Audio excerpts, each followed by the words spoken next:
17e roi du royaume de l'Indénié pour la commémoration de la 277e célébration de la fête des Ignames.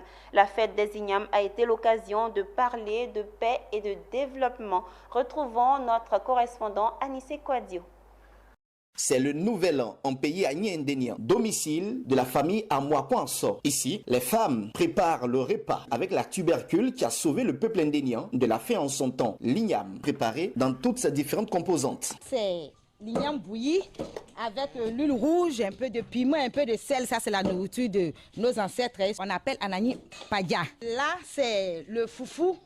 C'est pour les ancêtres. C'est fait simple, on ne met rien dedans, on écrase simplement les ignames. Comme c'est pour les ancêtres, il y a un petit secret qui accompagne, c'est que ça rend les femmes fertiles.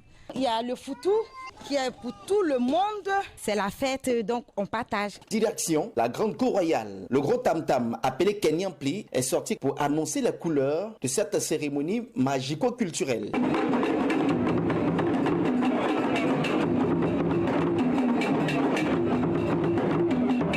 Sa Majesté Nana Bouakwasi III entre triomphalement pour saluer l'ensemble de son peuple et ses invités. Sa Majesté a installé les prêtresses traditionnelles ainsi que les femmes aspergent d'eau bénite la cour pour exterminer les esprits impurs afin que la cérémonie se déroule parfaitement. Les biablés, les différents tabourets noirs incarnant les différents rois qui sont succédés à la tête de l'Indénié font également leur entrée. Chaque tabouret est aspergé de sang du mouton immolé. Après ce rituel d'une grande importance, Nana Kame porte le message du roi axé sur le vivre ensemble en toutes les communautés vivant sur le sol de l'Indénié et une exhortation aux jeunes à se détourner de certains vices qui ne leur permettront pas d'avoir un avenir radieux. Nous sommes aussi interpellés par la dépravation de nos mœurs.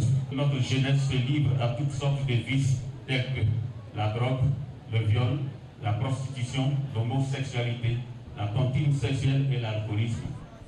Un autre fléau que nous devons combattre. Cette célébration de la fête des Lignames au cœur du royaume de l'Indénié a enregistré la présence d'éminentes personnalités du gouvernement ivoirien, parmi lesquelles M. Fidel Sarasoro, directeur des cabinets du président de la République, et de M. Eugène Akawele, président du Conseil économique, social, culturel et environnemental, et de bien d'autres personnalités du gouvernement. Plusieurs autorités traditionnelles issues de toute la Côte d'Ivoire ont tenu à être aux côtés de Sa Majesté Nana Bouakwasi III pour la commémoration de cet événement. Nous avertions à ce que notre culture se pérennise et à travers cette transmission aux nouvelles générations. Voilà pourquoi Agna existe. C'est une fierté pour Sa Majesté, mais pour nous aussi, Agna, c'est une fierté.